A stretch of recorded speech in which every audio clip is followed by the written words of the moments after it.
Hi sir. Hello. Last time 6 degrees of separation అని మంచి concept చెప్పారు. ఇప్పుడు మళ్ళీ మన వ్యూస్ కోసం ఏదైనా మంచి కాన్సెప్ట్ చెప్తారా? ఎలివేటర్ పిచ్ అనే చాలా మంచి కాన్సెప్ట్ ఉందండి. ఎలివేటర్ పిచ్, ఎలివేటర్ లిఫ్టేగా సార్? ఎలివేటర్ అంటే లిఫ్టే. అండ్ ఈరోజు చాలా రెలవెంట్. ఎందుకంటే ఈ రోజులో జనాలకి అటెన్షన్ స్పాన్ తక్కువగా ఉంది. అండ్ ఇంపార్టెంట్ వ్యక్తుల దగ్గర అపాయింట్మెంట్ అవి తీసుకునేటప్పుడు మనకు అవసరమైన ఏమైనా మనం చెప్పాలన్నా, మనం ఏదైనా సేల్స్ పిచ్ ఇవ్వాలన్నా, లేకపోతే మనం ఒక ఉద్యోగం కోసం మనం మాట్లాడాలన్నా, ఎంత ఇంపార్టెంట్ పొజిషన్లో అయితే వాళ్ళు ఉంటారో వాళ్ళు ఎక్కువ టైం వెచ్చించలేరు. So 5 to 10 minutes, even appointment ఇచ్చినా 5 to 10 minutes కంటే ఎక్కువగా ఉండదు. అయితే మీరు చెప్పదలుచుకున్న విషయం ఎంత ఎఫెక్టివ్గా చెప్పాలనేది మనం ముందు బాగా ప్రాక్టీస్ చేసుకుంటే అతి షార్ట్ టైంలో. ఎలివేటర్ పిచ్ ఎందుకంటారంటే ఒకవేళ లిఫ్ట్లో ఆ మనిషి మీకు తారసపడ్డాడు అనుకోండి, పరిచయం అయ్యాడు అనుకోండి, అక్కడే అనుకోకుండా ఎప్పటి నుంచో మీరు ట్రై చేస్తున్నారు, ఆ రోజే కనపడ్డారు. ఆయన ఆఫీస్ ఒక 30th floorలో ఉందనుకోండి, ఒక 2 minutes పడుతుంది. 2 minutesలో అతనికి ఎన్నో రోజుల నుంచి వెతుకుతున్న అవకాశం. ఆ 2 minutesలో మీ గురించి మీకు కావాల్సిన అవసరం ఏంటి అనేది ఆయనకి ఎఫెక్టివ్గా, ఆయన గుర్తుండిపోయేలాగా చెప్పడం అనేది ఎలా. సో దీనికి ప్రాక్టీస్ అవసరం. ఓకే, సో మనం ఏం చెప్దాం అనుకున్నామో దాన్ని స్ట్రక్చర్డ్గా చెప్పాలన్నమాట. దాని ముందే విడగొట్టేసి, ఫర్ ఎగ్జాంపుల్ హుక్ అంటారు ఫస్ట్ చెప్పడం. ఫస్ట్ మీరు చెప్పే 30 seconds ఎంతో, then value, okay, then evidence, then differentiator, and call to action అంటారు అనమాట. సో ఈ విధంగా విడగొట్టుకోవాలి 5 points లాగా. సో మనం ప్రాక్టీస్ చేసుకుంటే అది సులువుగా ఉంటుంది అనమాట. ఫర్ ఎగ్జాంపుల్ మీ ఎగ్జాంపుల్నే నేను తీసుకుంటాను. అజ్యూమ్ దట్ మీరు ఒక రియల్ ఎస్టేట్ కంపెనీలో CRM సెల్లో మీరు పనిచేస్తూ ఉన్నారు.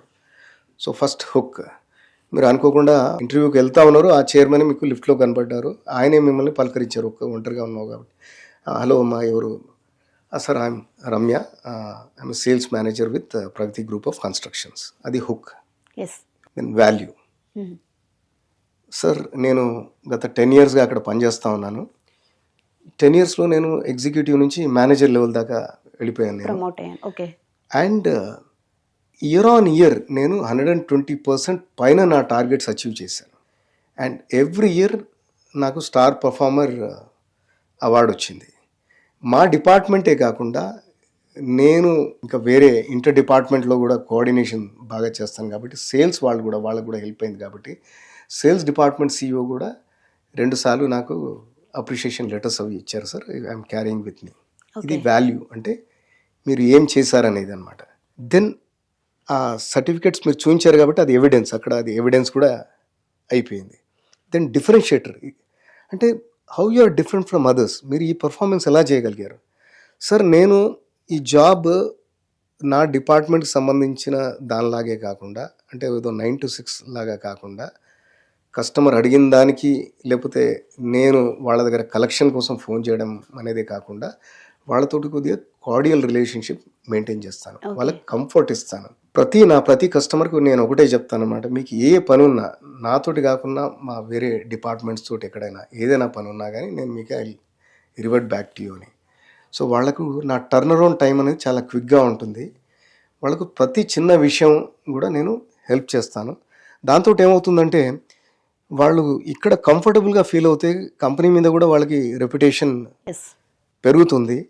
అండ్ వాళ్ళు నెక్స్ట్ ఎక్కడైనా ప్రాపర్టీ కొనాలన్నా మా దగ్గరే కొంటారు. అట్లా మా కంపెనీలో, అంటే నేను డీల్ చేసిన కస్టమర్స్ మల్టిపుల్ ప్రాపర్టీస్ కొన్నారు. అట్లా నా కంపెనీ నుంచి అప్రిషియేషన్ వచ్చింది. So that is the differentiator. అంటే మీరు ఇంకో 2 steps ముందరికి వెళ్తారనమాట.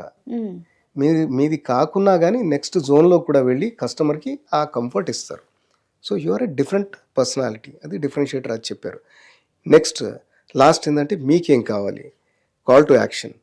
సార్, 10 years ఈ కంపెనీలో పనిచేశాను, మీది చాలా పెద్ద కంపెనీ, నా డ్రీమ్ ఇది మీ కంపెనీలో కూడా నేను పనిచేయాలని. And I want work with your company, and ఇక్కడ కూడా నన్ను నేను ప్రూవ్ చేయదలుచుకున్నాను. సో ఇదంతా మీరు 2 minutesలో చెప్పేస్తే లిఫ్ట్ అక్కడ ఆగిపోతుంది.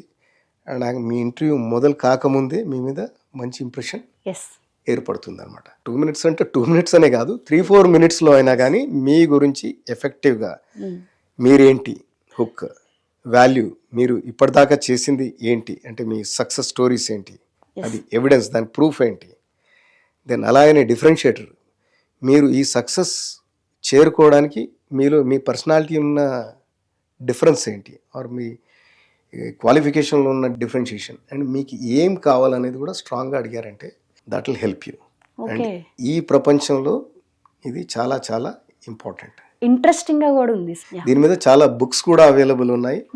You can Google and see. బాగుంది సార్. మనం నెక్స్ట్ టైం మళ్ళీ ఇంకొక మంచి కాన్సెప్ట్ తో కలుద్దాం. Thank you. యా.